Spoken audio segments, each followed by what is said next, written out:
Welcome to study art 11। आज हम पढ़ेंगे नहीं, जिएंगे। सो आर यू रेडी?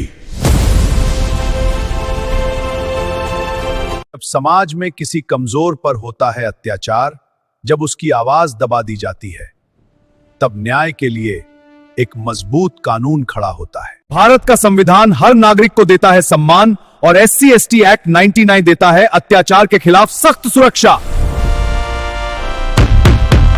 वीडियो बहुत महत्वपूर्ण और दिलचस्प है। मेरे सारे वीडियो देख लिया तो मास्टर बना दूंगा, सिलेक्शन दिला दूंगा। वीडियो को लाइक और शेयर कर दो, तभी होगा सिलेक्शन। कि SC/ST एक्ट 1989 मतलब अनुसूचित जाति एवं अनुसूचित जनजाति अत्याचार निवारण अधिनियम 1989 असल में कैसे काम करता है? इस स्रोत की सबसे बड़ी खासियत पता है क्या है? क्या? ये किसी भारी भरकम कानूनी किताब की तरह बात नहीं करता। ये एक मास्टर क्लास के फॉर्मेट में है। हाँ, मैंने भी देखा। इसे खास तौर पर उन छात्रों के लिए डिजाइन किया गया है जो UPSI जैसी परीक्षाओं की तैयारी कर रहे हैं। बिल्कुल।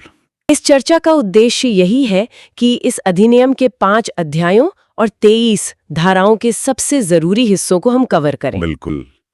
ये समझने जरूरी है कि कैसे यह कानून SC/ST समुदायों को अत्याचार और सामाजिक भेदभाव से बचाता है। सही कहा। अब अगर हम स्लाइड नंबर 2 पर चलें तो यहाँ अधिनियम की नींव और तारीखों का जिक्र है। कानूनी तारीखें याद रखना थोड़ा उबाऊ काम लगता है ना? बहुत उबाऊ। नोट्स में 11 सितंबर 1989 और 30 जनवरी 1990 का जिक्र है। इन दो तारीखों के बीच का अंतर क्या है? देखो, कानूनी प्रक्रिया में इन दोनों तारीखों का अपना अलग महत्व है। 11 सितंबर 1989 यह वह दिन था जब इस अधिनियम पर राष्ट्रपति के हस्ताक्षर हुए थे। अच्छा। लेकिन कोई भी कानून सिर्फ हस्ताक्षर से जमीन पर लागू नहीं हो जाता ना। उसे बाकायदा एक गजट नोटिफिकेशन के जरिए लागू करना पड़ता है। और वो काम 30 जनवरी को हुआ। बिल्कुल 30 जनवरी 1990 को। परीक्षा बनाने वाले अक्सर इन्हीं दो तारीखों के बीच छात्रों को फंसाने की कोशिश करते हैं। इसी कंफ्यूजन को दूर करने के लिए नोट्स में पेज नंबर 2 पर ही एक बहुत ही मजेदार मेमोरी ट्रिक दी गई है। हाँ, वो पार्टी वाली ट्रिक। हाँ, इसमें लिखा है 31 दिसंबर की पार्टी भूल जाओ, 30 जनवरी 1990 को एक्ट लागू कराओ। कमाल की ट्रिक है। परीक्षा के उस भारी दबाव वाले माहौल में ना ऐसी ही छोटी छोटी ट्रिक्स काम आती हैं, जहां दिमाग में सीधे 30 जनवरी क्लिक कर जाए। बिल्कुल। अब पेज नंबर 3 की तरफ बढ़ते हैं। यहाँ महत्वपूर्ण परिभाषाएं दी गई हैं जो धारा 2 से जुड़ी हैं। किसी भी कानून का दूसरा अध्याय या धारा 2 अक्सर परिभाषाओं से ही जुड़ी होती है, क्योंकि वही तय करती है कि कानून के दायरे में कौन आएगा, है ना? एकदम सही। पेज नंबर 3 पर धारा 2 को बहुत स्पष्ट रूप से समझाया गया है। जैसे अत्याचार या एट्रोसिटी, वो धारा 2A में है। आश्रित या डिपेंडेंट 2B में, सामाजिक बहिष्कार 2C में और पीड़ित को 2D में परिभाषित किया गया है। नोट्स पढ़ते हुए मेरा ध्यान सामाजिक बहिष्कार वाले हिस्से पर गया। स्रोत में एक स्थिति का वर्णन है, वो कुएं वाला उदाहरण। हाँ, सोचो अगर किसी SC/ST समुदाय के व्यक्ति को गांव के कुएं से पानी लेने से रोक दिया जाए तो यह धारा 2C के तहत सामाजिक बहिष्कार का अपराध है। इसमें लिखा है कि क्या एक SC/ST समुदाय का व्यक्ति किसी दूसरे SC/ST समुदाय के व्यक्ति पर यह एक्ट लगा सकता है? इस सवाल का जवाब ना इस कानून की पूरी भावना को स्पष्ट कर देता है। तो इसका जवाब क्या है? इसका सीधा जवाब है नहीं, बिल्कुल नहीं। अच्छा। हाँ, यह अधिनियम केवल और केवल तभी लागू होता है जब अपराध किसी ऐसे व्यक्ति द्वारा किया जाए जो खूब SC/ST समुदाय का नहीं है और वो अपराध किसी SC/ST समुदाय के व्यक्ति पर किया गया हो। मतलब दोनों पक्ष अगर एक ही समुदाय के हैं तो सामान्य कानून लागू होंगे, जैसे IPC। ऐसा इसलिए है क्योंकि इस विशेष कानून का मकसद जाति आधारित उस उत्पीड़न को रोकना है जो बाहर से इस समुदाय पर थोपा जाता है। समझ गई। ये एग्जाम के नजरिए से बहुत जरूरी पॉइंट है। अब पेज नंबर 5 और 6 पर चलते हैं। यहाँ धारा 3 के तहत आने वाले अपराधों की सूची दी गई है। और वो सूची काफी लंबी है। हाँ, और परेशान करने वाली भी। पेज 5 पर घृणात्मक कृत्यों का जिक्र है, जैसे पुरानी फिल्मों के दृश्यों का संदर्भ दिया है, जहां कमजोर वर्ग के व्यक्ति को अखाद्य पदार्थ, मतलब जो खाने लायक नहीं है, वो खाने या पीने पर मजबूर किया जाता था। इसके अलावा किसी के घर के बाहर मलमूत्र, कूड़ा या मरे हुए जानवरों के शव फेंकने को भी गंभीर अपराध माना गया है। इन कृत्यों के पीछे की मानसिकता को समझना बहुत जरूरी है। मानसिकता। हाँ, देखो, ये काम सिर्फ शारीरिक नुकसान पहुंचाने के लिए नहीं किए जाते। इनका मुख्य उद्देश्य मानवीय गरिमा को पूरी तरह से कुचलना और अपमानित करना होता है। हाँ, सही कह रहे हैं आप। इसी धारा में जो पेज 6 पर दिया है, जबरदन कपड़े उतारना, सिर मुंडवाना, मुंह काला करना या सार्वजनिक रूप से जाति सूचक गालियां देने को भी शामिल किया गया है। और वोट देने से रोकना भी इसी में है ना? बिल्कुल।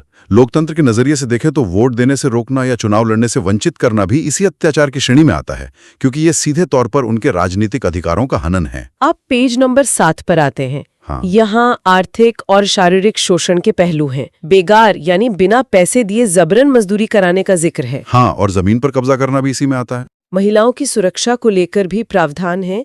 पेज 7 पर किसी SC/ST महिला को देवदासी बनाने को गंभीर अपराध बताया गया है। लेकिन मतलब एक सवाल उठता है कि देवदासी प्रथा जैसी चीजों को तो बहुत पहले ही खत्म मान लिया गया था ना, फिर इसे इस कानून में अलग से क्यों जोड़ा गया? देखो, कानून हमेशा समाज की बदलती और कुछ छुपी हुई सच्चाइयों के साथ विकसित होता है।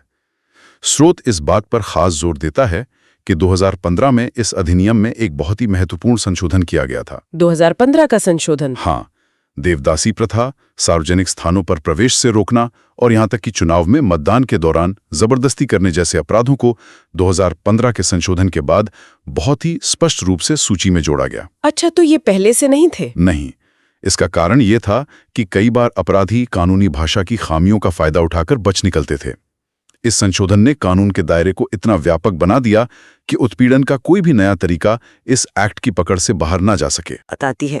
सेक्शन 3 और 4 में दंड के प्रावधान है। हाँ, सामान्य अत्याचार के मामलों में तो न्यूनतम 6 महीने और अधिकतम 5 साल तक की सजा बताई गई है और फाइन भी है। बिल्कुल।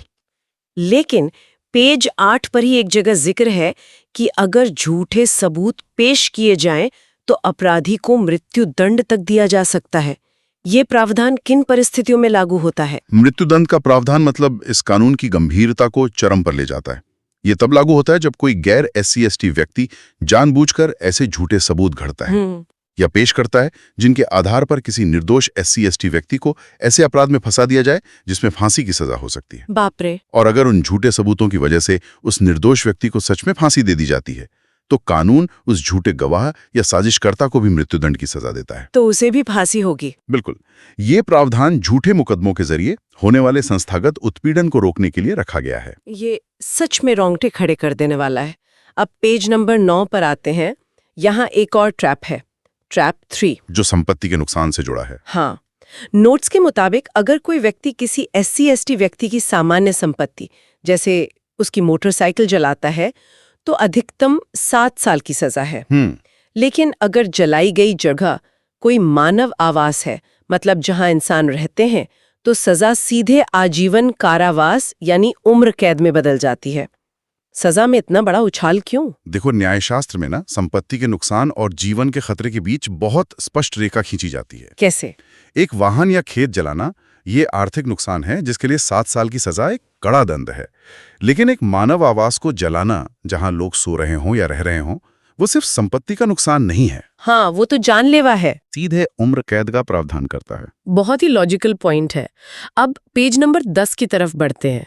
यह हिस्सा धारा 4 और 5 से जुड़ा है, जो सिस्टम की जवाबदेही पर बात करता है। ये बहुत जरूरी सेक्शन है।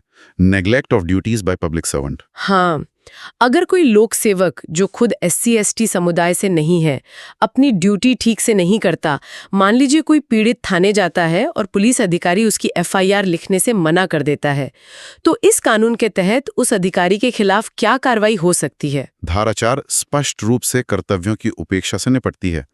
अगर कोई पुलिस अधिकारी या लोक सेवक जानबूझकर FIR दर्ज करने में आनाकानी करता है या जांच में कोताही बरतता है तो उसे 6 महीने से लेकर 1 साल तक की सजा हो सकती है।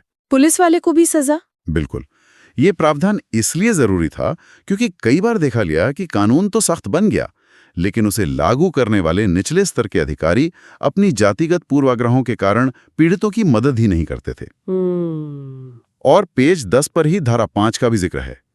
अगर वही अधिकारी या कोई भी अपराधी सजा पाने के बाद दोबारा ऐसा अपराध करता है तो धारा 5 के तहत उसे रिपीट ऑफेंडर मानकर न्यूनतम 1 साल की सजा का प्रावधान है।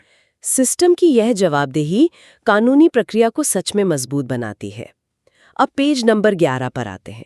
यहाँ ट्रायल और अदालत की प्रक्रिया की बात है। अपराध की प्रकृति बताई गई है यहाँ। हाँ, इन अपराधों को संज्ञेय यानी कॉग्निजेबल और गैर जमानती यानी नॉन बेलेबल बताया गया है। मतलब एफआईआर तुरंत दर्ज होगी।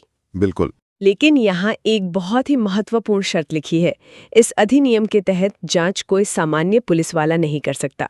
जांच के लिए डीएसपी मतलब डिप्टी एसपी स्तर या उससे ऊपर का अधिकारी होना अनिवार्य है। निचले स्तर के अधिकारियों को जांच से दूर रखने के पीछे क्या तर्क है? इसके पीछे सीधा सा प्रशासनिक और सामाजिक तर्क है। छोटी शहरों या गांवों में एक कांस्टेबल या सब इंस्पेक्टर अक्सर स्थानीय प्रभावशाली लोगों के भारी दबाव में आ सकता है। हाँ, उन पर राजनीतिक दबाव बनाना आसान होता है। बिल्कुल। लेकिन डीएसपी एक राजपत्रित अधिकारी होता है जो सीधे जिले के वरिष्ठ अधिकारियों को रिपोर्ट करता है। समझ रही हूँ। उस स्तर के अधिकारी से ये उम्मीद की जाती है कि वो स्थानीय दबावों से मुक्त होकर अधिक निष्पक्षता और परिपक्वता के साथ ऐसे संवेदनशील मामलों की जांच करेगा। इसलिए ये रूल है डीएसपी प्लस स्पेशल कोर्ट। सही कहा।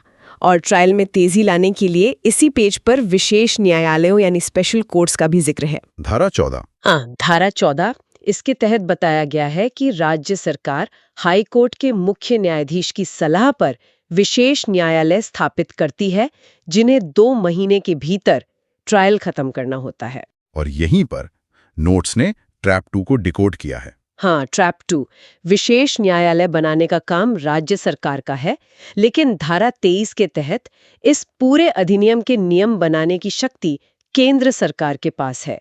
ये शक्तियों का एक बहुत ही रोचक बंटवारा है। ये बंटवारा ना भारत के संघीय ढांचे को दर्शाता है। कानून संसद ने बनाया है, इसलिए व्यापक नियम बनाने की शक्ति केंद्र सरकार के पास सुरक्षित है, ताकि पूरे देश में एक रूपता बनी रहे। लेकिन न्याय प्रशासन, अदालतें बनाना और पुलिस व्यवस्था ये राज्य का विषय होते हैं। इसलिए हाईकोर्ट के चीफ जस्टिस की सलाह से विशेष न्यायालय स्थापित करने की जिम्मेदारी राज्य सरकार पर छोड़ दी गई है। ये एक तरह का चेक एंड बैलेंस है। अब पेज नंबर 12 पर चलते हैं। जमानत के नियम।